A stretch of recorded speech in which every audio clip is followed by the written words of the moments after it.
Anak-anakku, bertemu kembali dalam pelajaran Bahasa Indonesia kelas 9 bersama Ibu Lina Marlina. Anak-anakku, bertemu kembali dalam pelajaran Bahasa Indonesia kelas 9 bersama Ibu Lina Marlina. Bismillahirrohmanirrohim. Assalamualaikum warahmatullahi wabarakatuh. Di pertemuan ke-6 kali ini, materi yang akan kita pelajari tentang struktur teks pidato persuasif.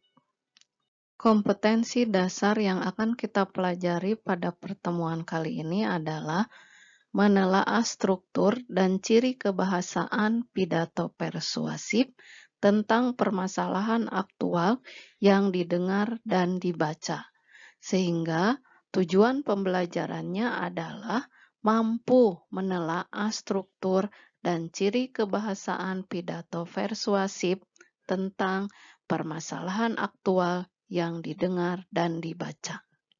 Kita masuk ke materi struktur teks pidato persuasif.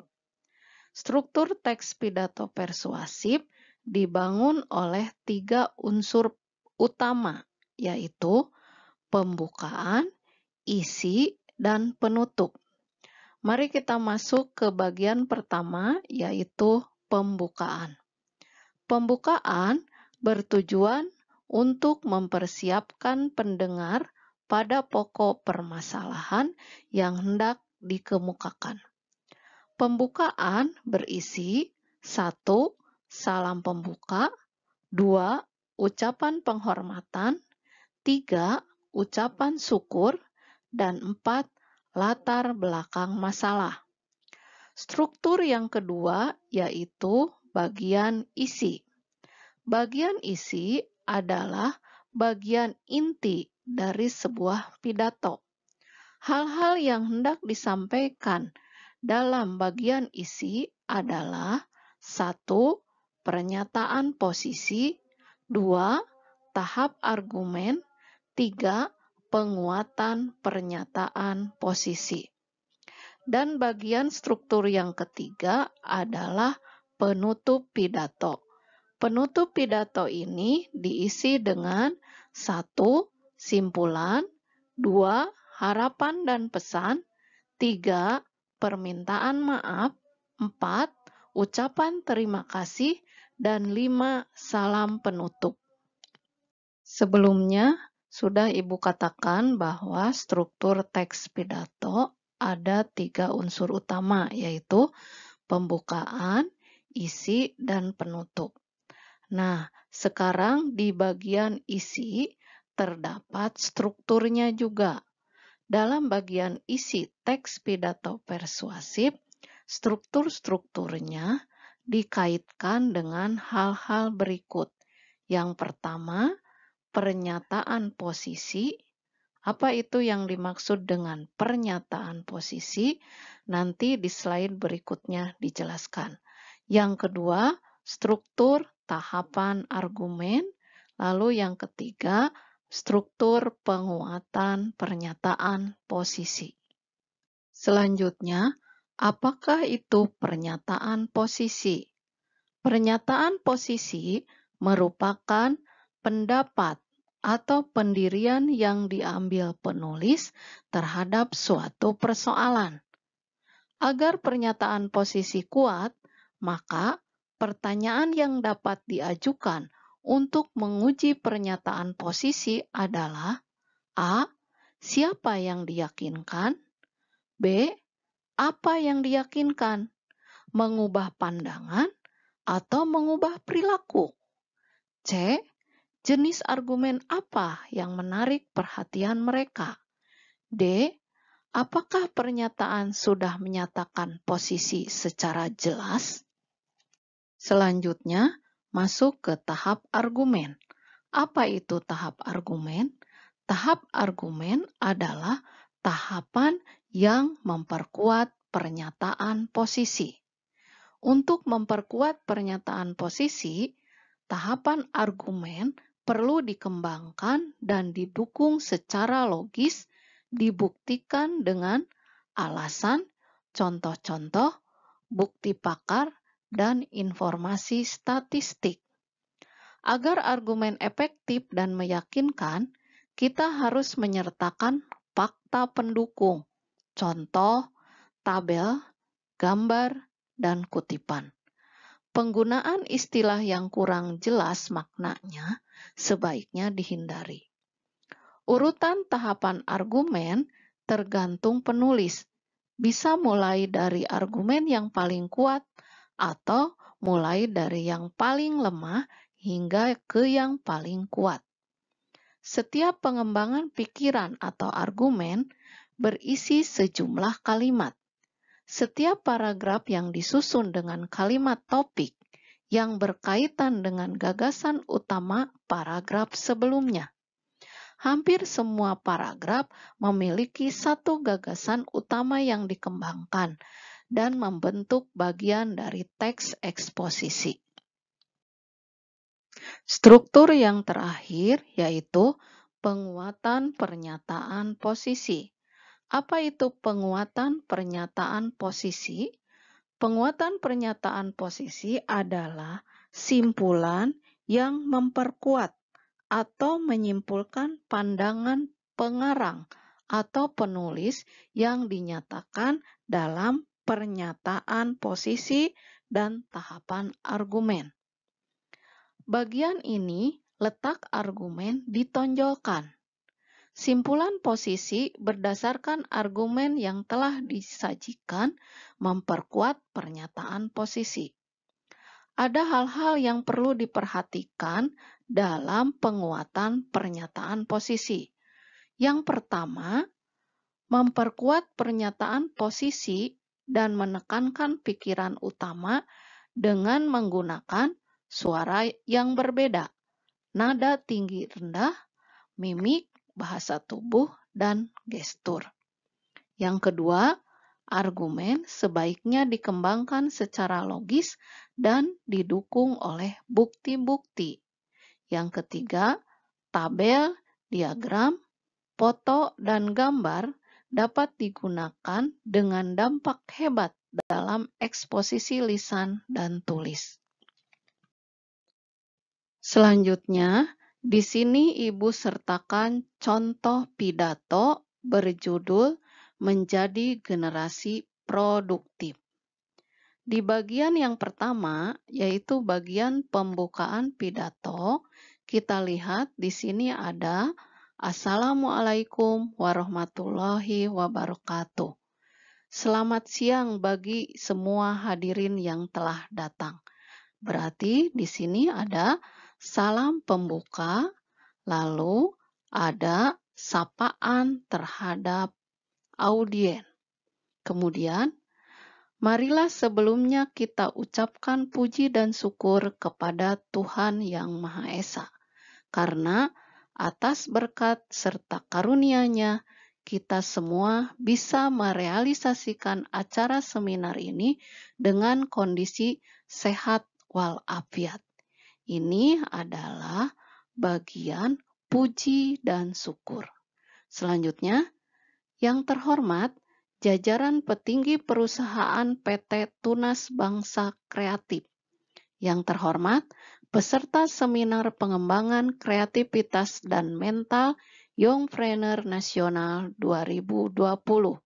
Dan juga bagi panitia yang telah meluangkan semua pikiran dan tenaga demi kelancaran acara seminar ini. Ini adalah bagian menyapa atau sapaan terhadap audien. Selanjutnya, di sini di bagian isi pidato, di paragraf pertama berbunyi, sebelum kita berbicara lebih jauh, marilah kita menengok kembali di sekitar kita. Lihatlah bahwa banyak kisah inspiratif dari pengusaha sukses Indonesia dan dunia. Mereka meniti karir menjadi pengusaha mulai dari nol. Banyak kisah-kisah inspiratif yang mengajarkan kita bahwa usaha takkan pernah mengkhianati hasil. Di paragraf pertama ini, penulis teks pidato memberikan satu pendapat atau memberikan satu sudut pandang bahwa pengusaha sukses di Indonesia dan di dunia itu memberikan banyak kisah inspiratif. Mengapa? Karena mereka meniti karir jadi pengusaha mulai dari nol. Di sini juga penulis memberikan satu pendapatnya bahwa ternyata dari kisah-kisah inspiratif para pengusaha itu mengajarkan kita bahwa usaha takkan pernah mengkhianati hasil. Berarti paragraf pertama ini adalah paragraf yang berisi pernyataan posisi karena berisi pendapat atau sudut pandang pengarang terhadap suatu hal. Selanjutnya, paragraf kedua di sini dijelaskan tentang bahwa mayoritas pengusaha besar datang dari latar belakang ekonomi yang susah. Paragraf ketiganya, kita semua pasti tahu bahwa kisah inspiratif dari Jack Ma, sang pendiri Alibaba, yang berasal dari negeri Cina. Kemudian di paragraf keempat, apakah Jack Ma pendidikannya tinggi? Apakah Jack Ma punya koneksi dengan orang-orang besar?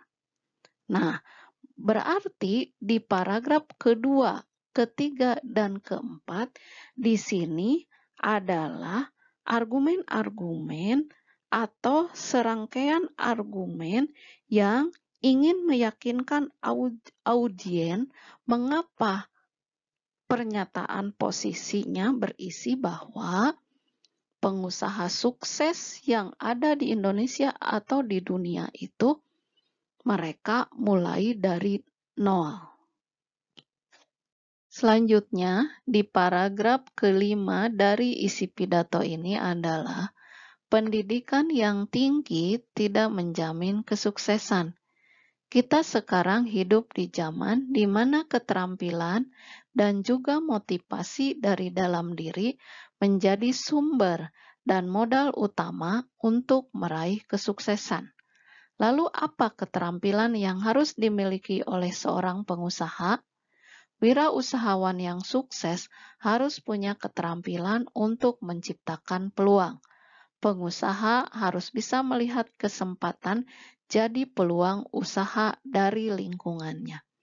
Di paragraf kelima di sini, penulis teks pidato berusaha menyimpulkan dari paragraf pertama sampai ke paragraf keempat sebelumnya.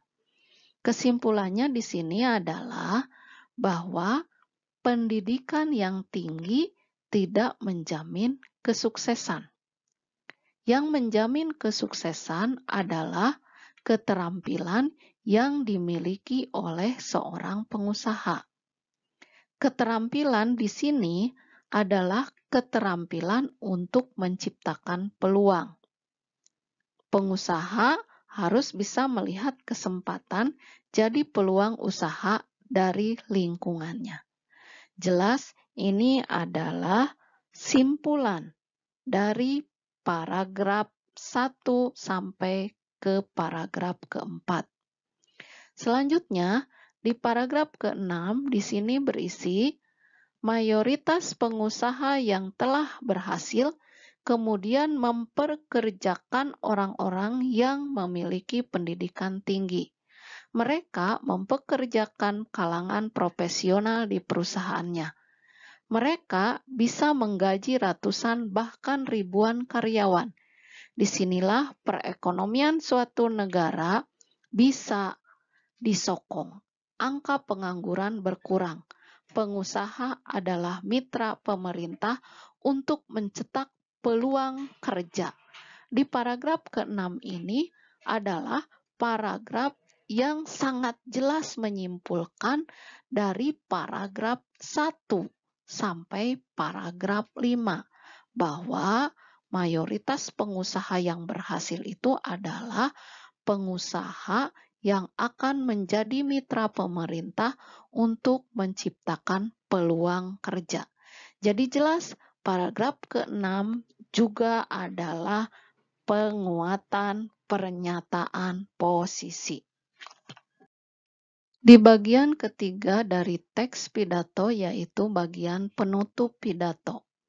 Di paragraf pertama kita lihat, jadi kita yang masih muda intinya memiliki peluang yang terbuka sangat lebar untuk sukses. Jalannya adalah dengan menjadi seorang youngpreneur. Masih ada cukup banyak waktu untuk merealisasikan mimpi-mimpi kita. Di paragraf pertama ini berisi harapan penulis teks pidato bagi audiens atau pendengar. Lalu di paragraf kedua juga di sini masih berisi harapan. Kemudian di paragraf ketiga di sini juga masih berisi harapan kepada audiens. Kemudian di paragraf keempat, sekian yang bisa saya sampaikan. Sebagai penutup, saya sampaikan sekali lagi, jangan pernah takut melangkah. Kegagalan merupakan hal biasa. Bangkit setelah pernah gagal adalah hal yang luar biasa. Sekian, terima kasih, dan sukses selalu. Wassalam. Di paragraf keempat di sini disebutkan adanya salam penutup, lalu penegasan terhadap harapan penulis yang ada di paragraf 1 sampai paragraf ketiga. Kemudian ada kalimat-kalimat penyemangat untuk audiens. Kemudian ada ucapan terima kasih dan salam penutup. Alhamdulillahirrabbilalamin. Demikian anak-anak materi kita di pertemuan 6 kali ini. Terima kasih atas perhatian kalian. Wassalamualaikum warahmatullahi wabarakatuh.